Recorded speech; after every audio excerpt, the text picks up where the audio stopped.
Nama saya Nyoman Budi Hartawan. Dari namanya saya ini orang apa kira-kira? Orang Bali. Saya orang Bali asli. Orang tua saya itu asli dari sebuah desa, sebuah kampung di Bali yang banyak orang tidak tahu tapi terkenal di internet. Orang dari luar banyak tahu ada satu kampung di Bali itu semuanya Kristen. Sampai hari ini. Ya. Kalau Bapak Ibu ketik di internet Belimbing Sari, nah itu kampung 100% Kristen. Dan orang Bali sendiri tidak tahu ada satu kampung di Bali Kristen semua. Jadi kalau di Bali itu hari raya Nyepi kan semuanya tutup. Pesawat tidak boleh mendarat, kapal tidak boleh menyeberang, sepi sekali. Tapi di kampung itu karena 100% Kristen dan kampungnya itu di pinggir hutan, kita di situ biasanya orang dari kota datang ke kampung jalan-jalan. Kalau di kota kan tidak boleh keluar rumah, seperti itu. Nah, ayah saya dari sana, orang tua saya dari sana, dan kakek saya itu generasi Kristen mula-mula di Bali. Ya. Tahun 64 transmigrasi ke Sulawesi Tengah di Parigi. Jadi saya lahir di sana, saya anggota GPID, orang tua saya. Terus, nah namanya orang tidak sekolah, jadi orang tua saya ingin supaya anak-anaknya semua sekolah. Jadi saya dari tamat SD saya sudah merantau di Jawa, di kota kecil yang namanya Salatiga di Jawa Tengah. Saya sekolah di SMP Satya Wacana, SMA di Kristen Satya Wacana, kuliah juga di sana. Seperti itu Bapak Ibu. Lalu saya pulang ke Sulawesi bekerja di Lalundu, ya, di perbatasan Tikek sana itu ya, lewat Donggala ke situ. Tahun 2002 saya ke Bali dan ketemu jodoh di sana, seperti itu. Saya sudah berkeluarga, istri, bekerja di hotel, anak saya 2. Saya bekerja sebagai bapak rumah tangga. Jadi saya menghandle anak-anak dan saya juga full time untuk melayani Tuhan. Saya melayani di bidang misi Bapak Ibu, di bidang penginjilan, dan saya bergabung dengan Evangelism Explosion. Bapak Ibu di sini sudah pernah mendengar Evangelism Explosion? Belum ya? Hampir semua sinode di Indonesia itu sudah ber-MOU dengan Evangelism Explosion yang training centernya itu ada di Malang. Jadi kami itu ada untuk memperlengkapi jemaat atau gereja-gereja untuk bisa memberitakan Injil seperti itu. Nah, saya diajak Pak Esra ke tempat ini dan hari ini ada sharing pelayanan dan saya mungkin akan isi sekitar 20-30 menit untuk sharing pelayanan sedikit. Oleh sebab itu nanti ada hal tanya jawab, nah ini Pak Esra yang akan menjawab seperti itu.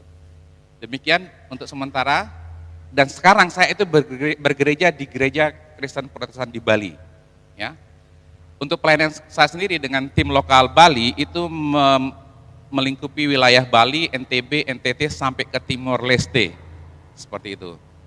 Nah karena kebetulan saya ada di sini, saya juga ingin share pelayanan dengan Bapak Ibu sekalian. Ya. Demikian untuk perkenalannya. Oke, Bapak Ibu sekalian, tadi malam kita sudah mendengar khotbah dari Pak Pendeta Esra tentang apa? Masih ingat? Lazarus dan orang kaya, di mana setiap kita pasti akan apa? Akan mati, kan begitu. Masalahnya matinya kita mau kemana? Ke surga atau ke neraka? Semuanya pasti ingin kemana? Semuanya pasti ingin ke surga. Nah, masalahnya kan kita masih hidup sekarang. Ketika kita masih hidup, ada satu panggilan dalam diri kita bahwa kita hidup untuk apa? Untuk melayani Tuhan. Seperti itu, ya. Nah, di dalam kita melayani Tuhan itu, sekarang kita melihat ada pelayanan penting dan ada pelayanan utama. Ya. Ada pelayanan yang penting memang kita kerjakan, tapi jangan lupa ada juga pelayanan utama. Apa itu pelayanan penting? Ya. Pelayanan penting adalah pelayanan yang dikerjakan sesuai dengan talenta yang diberikan Tuhan. Ya. Karena banyak orang mengatakan, wah kayaknya itu bukan talenta saya itu di sini. Ya. Nah itu masuk dalam wilayah pelayanan penting. Apa saja itu? Kita bisa melihat.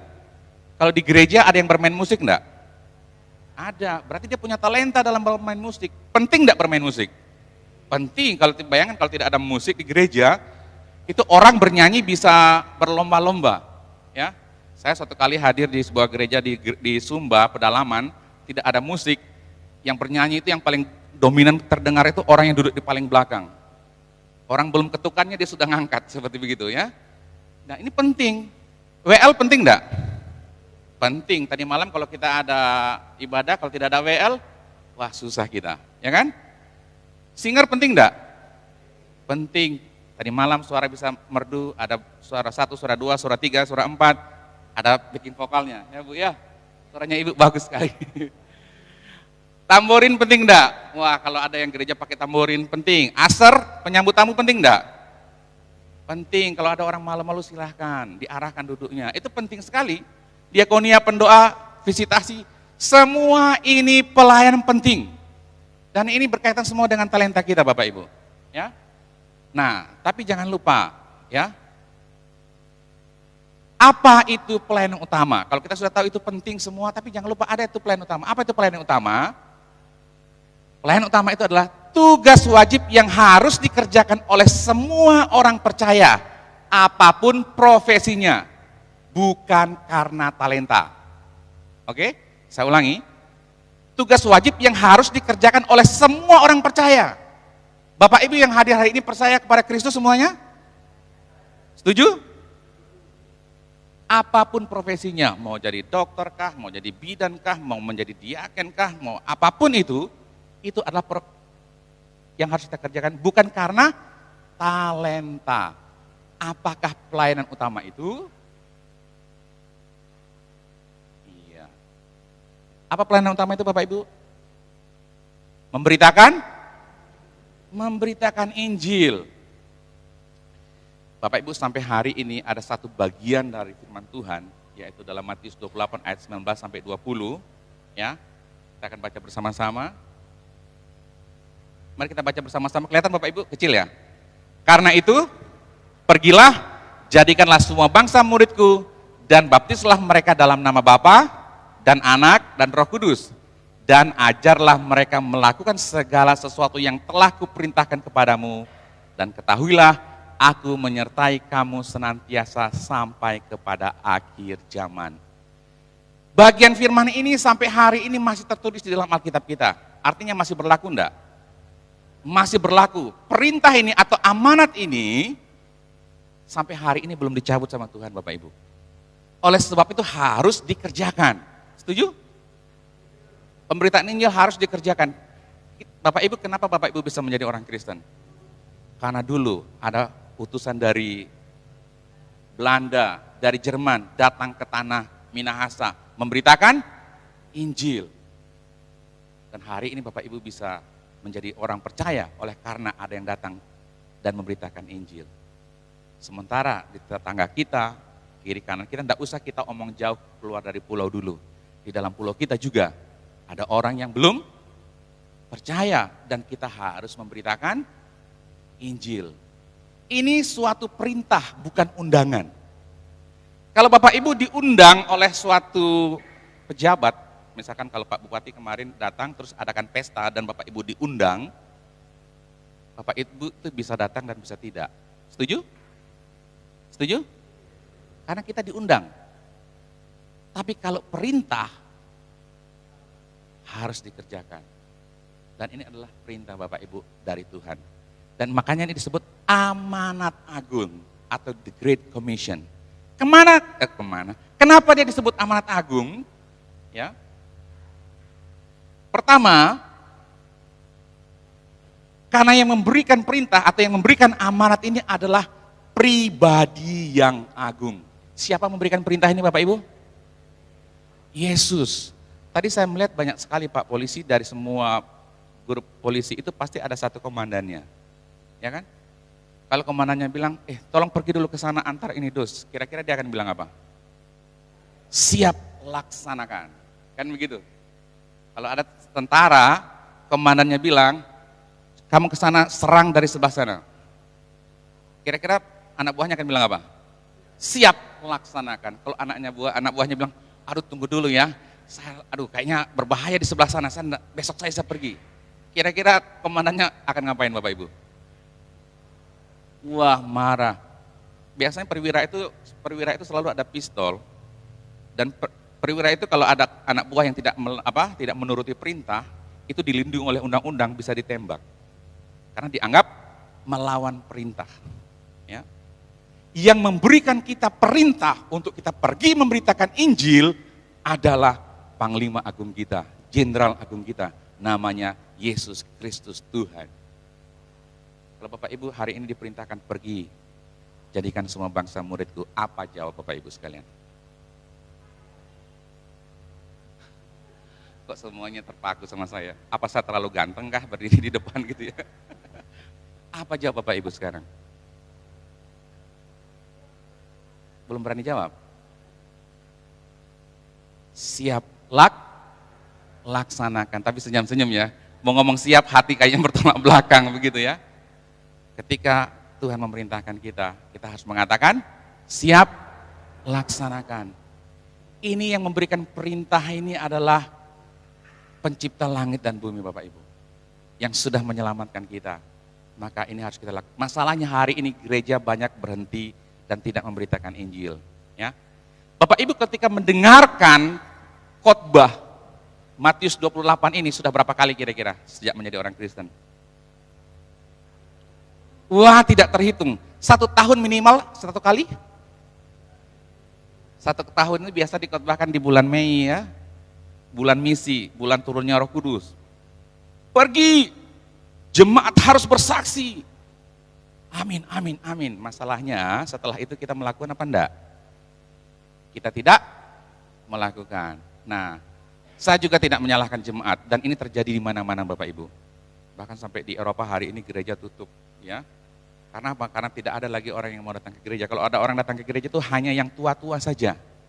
Saya duduk dengan anak-anak muda di luar gereja, ya, ngomong-ngomong di sebuah kota begitu gereja mau mulai dia langsung pulang. Yang masuk hanya orang tua-tua saja, gitu ya. Karena kenapa? Karena gereja tidak lagi melakukan perintah dari Tuhan ini. Bagian yang lain dari firman dari Alkitab di 1 Yohanes 2 ayat berapa saya lupa atau ayat yang ketiga.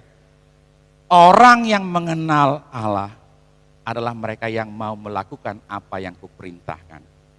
Kalau kita berani mengatakan bahwa saya mengenal Yesus yang saya sembah, berarti kita melakukan apa yang diperintahkan. Pertanyaannya apa yang diperintahkan? Ini yang diperintahkan. Pergi, jadikan semua bangsa muridku. Dia disebut amanat agung karena yang memberikan perintah adalah pribadi yang agung. Ya. Oleh sebab itu, ya, kita semua harus diperlengkapi supaya kita bisa menceritakan Injil atau kabar baik. Ya. Yang kedua, kenapa dia disebut amanat agung? Karena jangkauannya luas sampai ke ujung bumi. Kan di situ dikatakan, jadikanlah semua bangsa, bukan satu bangsa, semua bangsa muridku. Jangkauannya ujung bumi. Ini suatu pelayanan yang sangat luas sekali. Pertanyaan saya, ujung bumi ada di mana?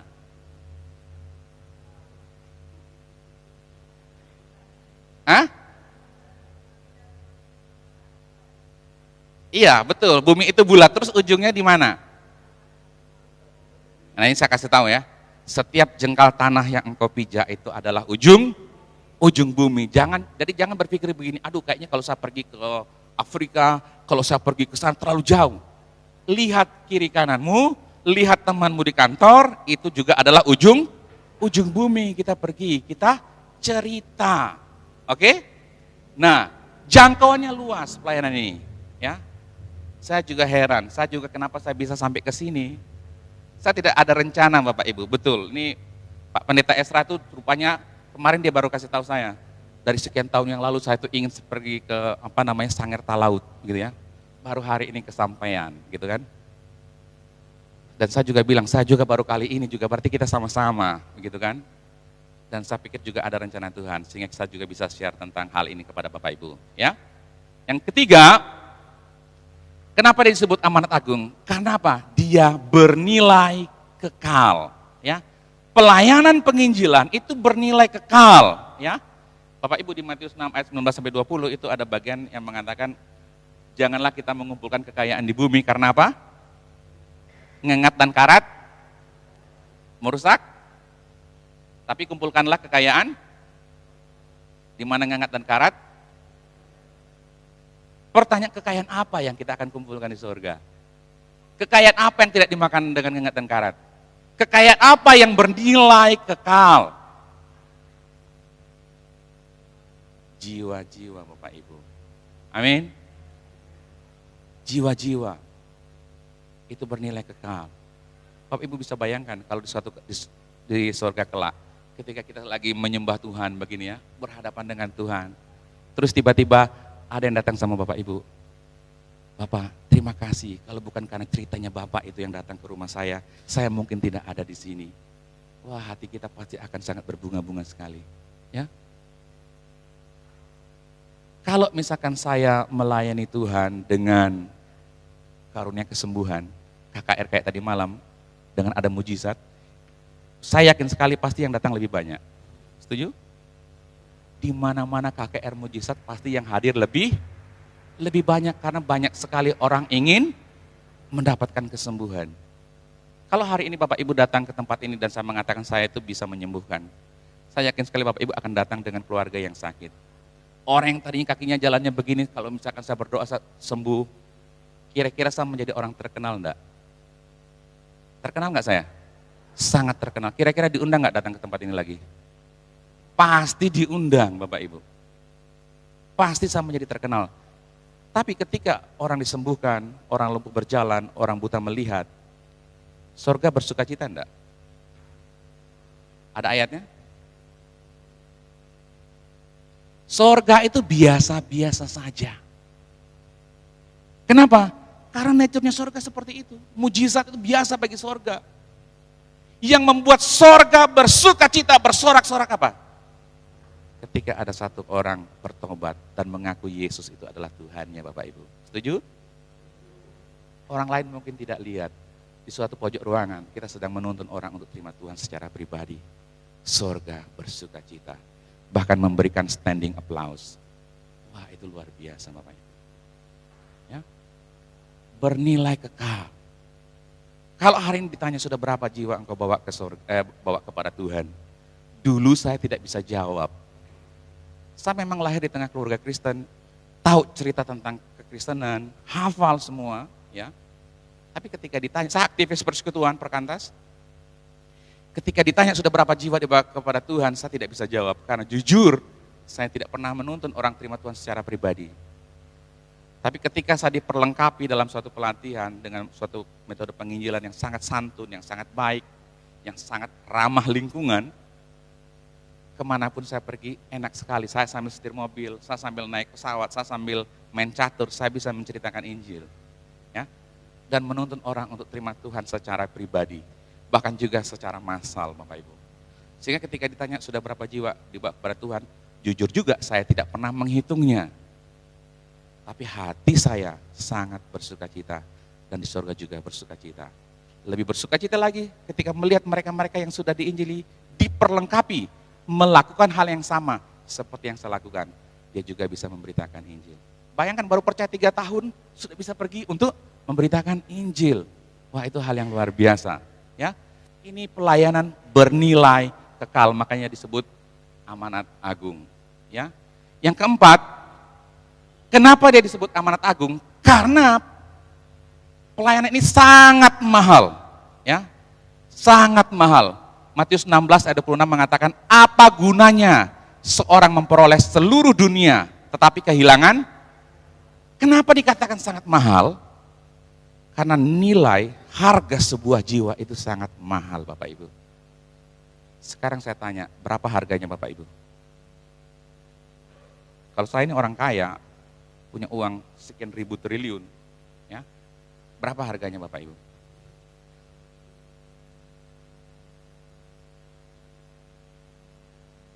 Kalau orang gila di Gerasa itu biasanya dihitung dengan harga nilai babi ya. Waktu itu ada 2.000 ekor babi. Babi 1 ekor yang dewasa di sini berapa harganya? 3 juta? 2 juta? Oke, kalau 3 juta harga babi dewasa 1 ekor dikalikan 2.000 berarti 6 miliar. Harga orang gila itu berapa? 6 miliar. Adakah sebuah gereja yang mau mengeluarkan 6 miliar demi sebuah jiwa? Ada? Satu jiwa loh. Saya yakin sekali pasti tidak. Jangankan 6 miliar, 1 sen pun kalau rapat jemaat kita hitung-hitungan. Betul kan? Maka setiap rapat jemaat itu yang dihitung itu uang. Berapa nih? Berapa? Padahal sudah dipersembahkan. Artinya sudah dilepas dong, jangan dihitung-hitung lagi kan begitu. Tapi itu dihitung. 6 miliar. Tapi firman Tuhan mengatakan, apa gunanya engkau memiliki seluruh dunia? Artinya, sekalipun Bapak Ibu punya kekayaan seluruh dunia ini Bapak Ibu miliki, tidak sebanding dengan nilai sebuah jiwa Bapak Ibu sekalian. Artinya apa? Sangat berharga sekali. Amin. Coba bilang kiri kanannya, bilang, kamu sangat berharga. Kita ini sangat berharga Bapak Ibu, ya. Dan dibandingkan dengan apa? Darah Kristus yang sudah tercurah bagi kita. Untuk Bapak Ibu ini bisa dibayar lunas, dibayar dengan darah, nyawa. Saya yakin Bapak Ibu pasti juga punya suami atau punya istri. Kalau Bapak Ibu misalkan jatuh di sungai dan hanyut, belum tentu suami atau istri mau ikut lompat mau menyelamatkan. Setuju? Tolong. Sudah mati. Tapi Allah memberikan anaknya yang tunggal, Yesus Kristus itu. Supaya apa? Supaya kita ini ditebus dan bisa memperoleh yang namanya hidup yang kekal dalam sorga. Ya, mahal harganya. Makanya pelayanan penginjilan itu pelayanan yang tidak berbentuk. Ya, kadang-kadang lembaga misi itu banyak sekali dananya, tapi tidak kelihatan bangunannya. Kalau uang 3 miliar dibangunkan gereja, kelihatan bangunannya. Tapi kalau untuk menjangkau, karena kita tidak pernah tahu kapan benih yang ditaburkan akan tumbuh. Itu mahal sekali Bapak Ibu. Ya. Yang kelima, mengapa dia disebut amanat agung? Karena ada janji perlindungan. Apa janjinya Tuhan? Dan ketahuilah, aku menyertai kamu senantiasa sampai kepada akhir zaman. Jadi ketika kita pergi memberitakan Injil, ada jaminan, ada janji dari Tuhan. Ya, kalau Markus 16 ayat 17-18, tanda-tanda ini, kan gitu ya. Yang itu yang dipakai untuk menyerang Pak Pendeta Esra sama Pak Waloni ya. Katanya minum racun maut tidak akan mati, tapi bukan dalam konteks untuk dicobai. Artinya ketika kita sedang pergi untuk melayani Tuhan, untuk memberitakan kabar baik, untuk memberitakan Injil, ada orang tidak suka sama kita dan misalkan mau kasih racun sama kita, sama kopi kita atau yang lainnya, tanda-tanda orang percaya menyertai kita. Amin. Dan kita tidak akan mati. Setuju? Setuju? Saya sendiri sudah membuktikan karena saya adalah juga penginjil di lapangan Bapak Ibu. Ya. Saya tidak sedang berteori, tapi justru saya semakin bangga dengan kebenaran firman Tuhan, karena firman Tuhan itu membela. Ya, saya berapa kali dibikin kopi, kopinya sudah tersedia, kopinya malah netesnya dari ini. Saya pikir, kenapa kok ada netes, tidak ada hujan? Saya pikir hanya saya sendiri, ternyata teman-teman saya juga seperti itu. Apakah saya mati? Tidak, saya minum kopi, kopinya rasanya nikmat, gitu kan? Dan sampai hari ini saya tidak kurus-kurus juga Bapak Ibu, itu artinya Tuhan memberikan perlindungan, ya. Itu janji Tuhan. Nah, selain perintah, mengapa kita harus memberitakan Injil? Ya. Yang pertama dalam Markus pertama ayat ke-17, Tuhan mau kita menjadi apa? Penjala apa? Penjala manusia. Ya, ketika Yesus mencari murid-murid, kamu akan kujadikan penjala manusia. Yang tadinya biasa menjala ikan, dijadikan penjala manusia. Apa bedanya menjala ikan sama menjala manusia? Kalau menjala ikan, ikannya hidup, dijala, ditarik, mati. Kalau menjala manusia, orang yang mati rohani, dijala, ditarik menjadi hidup. Ya, nah Tuhan mau kita menjadi penjala manusia. Pertanyaan Bapak Ibu, maukah menjadi penjala manusia? Mau? Mau ya, karena ini Tuhan yang perintahkan kita, ya. Makanya kita harus memberitakan Injil. Yohanes 14 ayat 6 mengatakan apa? Dan Kisah Para Rasul 4 ayat 12, akulah jalan dan kebenaran dan hidup. Tidak ada seorang pun yang datang sampai kepada Bapa kalau tidak mulai aku. Kisah para Rasul 4 ayat 12 bilang apa? Sebab di bawah kolong langit ini tidak ada nama lain yang olehnya kamu dapat diselamatkan selain nama Yesus. Dari dua ayat ini, ya, apakah ada jalan untuk ke sorga atau jalan keselamatan di luar Yesus? Kok diam ya? Tidak ada. Artinya kalau orang yang tidak percaya Yesus, dia menuju kemana? Kepada kebinasaan atau neraka. Sekalipun dia sangat baik, berdasarkan kebenaran firman Tuhan, tidak ada jalan. Yesus adalah satu-satunya manusia di bumi yang mendeklarasikan bahwa hanya melalui dirinya jalan satu-satunya menuju ke surga. Tidak ada satu pendiri agama pun, tidak ada satu tokoh siapapun di muka bumi ini berani mendeklarasikan dirinya sedemikian rupa. Kenapa dia berani? Kalau hari ini ada wartawan televisi datang ke sini saya undang, berani enggak Bapak Ibu bilang di televisi, saya ini Bupati Talaut? Berani enggak? Berani? Di televisi bilang, saya Bupati Talaut, berani? Kenapa enggak berani? Karena bukan bupatinya. Kenapa Yesus berani mengatakan, akulah jalan dan kebenaran dan hidup? Karena memang dialah jalannya. Setuju? Kalau Yesus bilang hanya dialah jalan, kenapa kok orang bilang ada jalan lain?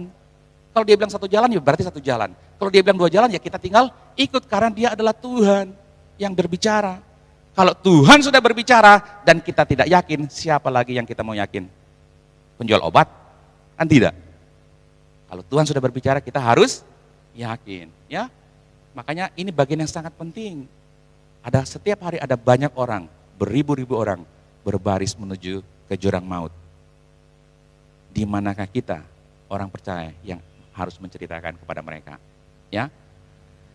Yang ketiga, ya, Roma 1 ayat 16, ya. Injil adalah kekuatan Allah yang menyelamatkan. Makanya kita harus beritakan, Bapak Ibu. Suatu kali saya ada di pedalaman Pulau Sumba dengan suatu tetua adat yang beragama aliran kepercayaan Marapu. Orang di Sumba itu sangat primitif sekali, Bapak Ibu. Kalau kita datang, kita harus makan sirih pinang terlebih dahulu, ya. Dan hari itu dia sudah gelar tikar sama saya, karena dia mengatakan sudah banyak penginjil, sudah banyak Bapak Ibu pendeta yang datang, tapi dia tidak pernah gelar tikar. Artinya kalau gelar tikar itu artinya dia terima kita. Tapi hari itu dia heran, kenapa ketika saya datang kok dia mau gelar tikar. Saya disuguhkan kapur sirih, ya saya makan ya, merah-merah semua ya. Gitu ya. Biasa meludah. Jadi kalau gereja di Sumba itu merah semua. Karena semua orang meludah di lantai, ya. Seperti itu, selesai makan kapur sirih, terus dia tanya kepada saya. Tapi ketika sedang makan kapur sirih, saya tuh melihat tuh begini, orang model begini kira-kira dia kalau saya cerita bisa mengerti tidak, bisa paham tidak. Karena harus diterjemahkan dalam bahasa setempat, ya. Tapi saya akan ingat firman Tuhan, Roma 1 ayat 16. Injil adalah kekuatan Allah yang menyelamatkan. Soal percaya atau tidak itu bukan urusan saya. Urusan saya adalah memberitakan atau kasih tahu sama mereka. Wah, saya dapat hikmat dari Tuhan seperti demikian. Saya bilang, dalam hati saya belum tentu saya dapat kesempatan dua kali.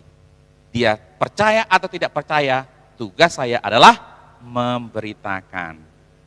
Ketika saya mulai bicara, saya terus lanjut, saya bercerita. Terakhir, dia mau terima Tuhan secara pribadi. 7 bulan kemudian dia dibaptis, 2 tahun kemudian dia meninggal. Ya, puji Tuhan, karena dia sudah percaya. Ya.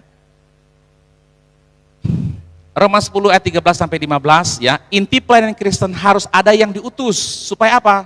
Supaya orang mendengar, karena iman timbul dari pendengaran dan pendengaran dari firman Kristus. Bagaimana orang bisa menjadi percaya kalau tidak ada yang memberitakan? Bagaimana ada yang memberitakan kalau tidak ada yang diutus? Ya. Oleh sebab itu, ketika kita berdoa, Bapak Ibu, Tuhan ini saya, jangan utus orang lain. Utuslah saya. Karena kebanyakan biasa orang berdoa begitu. Tuhan lawat Indonesia gitu ya. Lawat ini Manado. tapi tidak memberitakan Injil. Suruh kirim orang lain, saya berdoa saja Tuhan gitu ya. Kalau mulai hari ini Bapak Ibu, mari kita rubah doa kita. Tuhan, utuslah saya. Amin. Supaya kita menjadi pekerja, ya. Yohanes 4 ayat 35 dan Matius 9 ayat 36 sampai 38. Pekerja itu mendesak, ladang sudah menguning, tuaian banyak tapi pekerja sedikit. Sering dengar ayat ini? Kita sering mendengar tuaian sudah kuning tapi pekerja sedikit. Oleh sebab itu ketika berdoa, Tuhan, saya mau menjadi pekerja. Saya sudah jadi orang Kristen sudah terlalu lama Tuhan. Jadi saya sudah paham, saya mau menjadi pekerja. Saya mau menjadi penuai di akhir zaman, ya. Dan Tuhan akan pertemukan kita dengan orang-orang yang akan kita tuai, yang ada di sekitar kita, ya. Nah, mengapa banyak orang tidak menginjil? Kira-kira kenapa Bapak Ibu? Kenapa banyak orang tidak menginjil? Kira-kira kenapa Pak? Tidak ada kemampuan. Kemampuan itu apa maksudnya? Tidak ada kemampuan ya. Belum diperlengkapi. Apalagi? Sibuk. Wah, gitu ya, sibuk ya. Wah, kalau ngomong sibuk itu ada kadang-kadang nih, oh lagi banyak pergumulan. Saya mau katakan sampai Tuhan Yesus datang kedua kali, pergumulan tetap ada. Mari kita lihat beberapa hal kenapa banyak orang Kristen tidak menginjil Bapak Ibu, ya. Kalau kita mendengar kata penginjilan, wah, kalau bisa dihindari gitu ya. Bahkan saya memperhatikan di banyak gereja pos penginjilan itu sangat kecil dibandingkan dengan pos perayaan Natal, ya.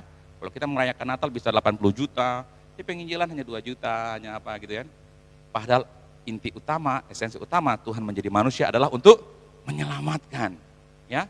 Hal yang utama menjadi terabaikan. Orang menjadi takut ketika mendengar kata penginjilan, ya.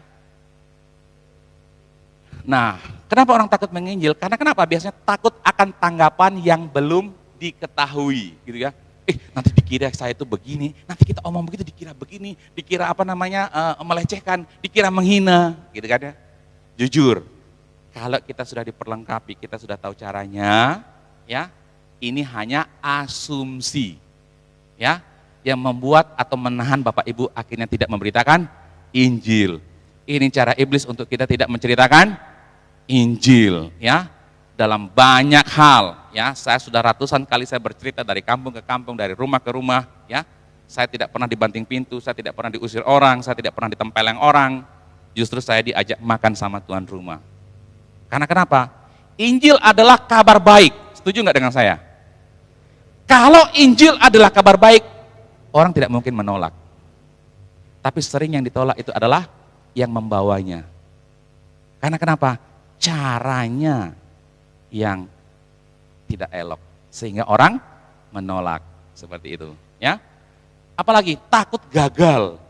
Nanti kalau itu gimana ya, gitu ya. Apalagi takut dimarahi, menyinggung orang lain, takut ditolak dan sebagainya, ya. Sehingga itu membuat orang banyak tidak memberitakan Injil, ya. Bahkan ada yang mengatakan saya itu nggak tahu bagaimana saya harus memulai. Dari mana saya harus memulai? Alkitab itu tebal sekali dari Kejadian sampai Wahyu. Mengapa? Untuk apa? Siapa?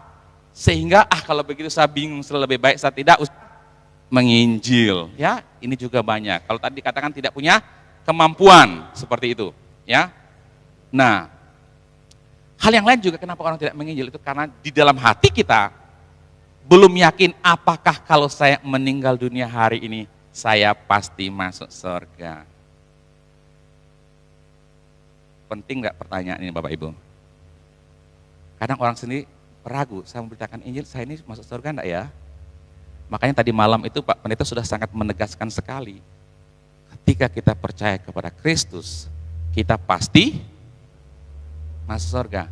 Ada banyak hal yang kita tidak tahu tentang yang akan datang, tapi satu hal yang kita sudah tahu dengan pasti, dan Yesus sudah kasih tahu sama kita hari ini, bahwa kalau kita mati hari ini, di dalam Yesus kita masuk mana? Masuk surga. Ada ayatnya? Yohanes 10 ayat 28. Aku memberikan hidup yang kekal kepada mereka. Mereka itu siapa? Orang yang percaya. Pertanyaan Bapak Ibu percaya enggak? Bapak Ibu percaya enggak? Dan mereka, kita yang percaya, dikatakan apa? Mudah-mudahan, semoga tidak. Kata yang dipakai di situ apa? Dan mereka pasti tidak binasa. Artinya iman di dalam Yesus bukan semoga mendapat tempat di sorga, mudah-mudahan mendapat tempat di sorga. Iman di dalam Yesus pasti di dalam Yesus pasti tidak binasa, artinya pasti tidak masuk neraka sampai selama-lamanya. Amin. Dan seorang pun tidak dapat merebut mereka dari tanganku. Kalau tangan Tuhan sudah pegang tangan kita, kita tidak akan mungkin dilepaskan. Artinya kita tidak mungkin akan kehilangan keselamatan. Amin. Dan itu yang berbicara Tuhan Yesus secara langsung. Oleh sebab itu kita harus pastikan, bagi kita pasti ada luapan sukacita dan kita pasti akan mau memberitakan Injil. Ya, makanya hal ini bagian yang sangat penting sekali. Kadang-kadang orang menjadi ragu tapi ingin, sehingga susah untuk menceritakan Injil. Makanya kita harus pahami berita Injil, kita pahami keselamatan, lalu itulah yang kita ceritakan. Karena kenapa? Semua agama di muka bumi ini, semua aliran kepercayaan di muka bumi ini mengajarkan hal yang baik. Dan endingnya kalau mati ingin masuk surga, berarti kita dalam posisi yang sama. Cara mencari surga itulah yang kita beritakan. Seperti itu, ya.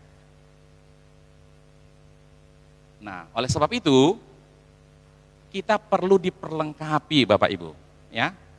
Karena saya juga seringkali dikhotbahi, kita harus bersaksi, gitu ya. Bapak Ibu sering juga dikhotbahi, harus apa? Bersaksi. Bersaksi itu bukan menyanyi ketika ibadah, itu namanya beribadah. Bersaksi itu adalah kita menceritakan karya Allah di dalam Yesus Kristus. Kalau Bapak Ibu pergi memberikan pengobatan gratis di daerah-daerah misalkan orang yang bukan Kristen, itu bukan bersaksi, itu aksi sosial. Oke? Yang namanya bersaksi adalah mulut kita cerita. Cerita apa? Cerita karya Allah di dalam Yesus Kristus yang menyelamatkan. Nah, cuma masalahnya kita tidak tahu bagaimana caranya. Oleh sebab itu jemaat perlu diperlengkapi, ya. Kalau Bapak Ibu mau diperlengkapi, saya dengan tim bersedia memperlengkapi. Kalau bersedia diperlengkapi, ya. Kami memberikan secara gratis, cuma-cuma kami bisa datang kalau Bapak Ibu ingin diperlengkapi. Demikian dari saya tentang pelayanan ini. Lebih lanjut ada pertanyaan nanti kami akan jawab bersama-sama. Terima kasih, Tuhan memberkati.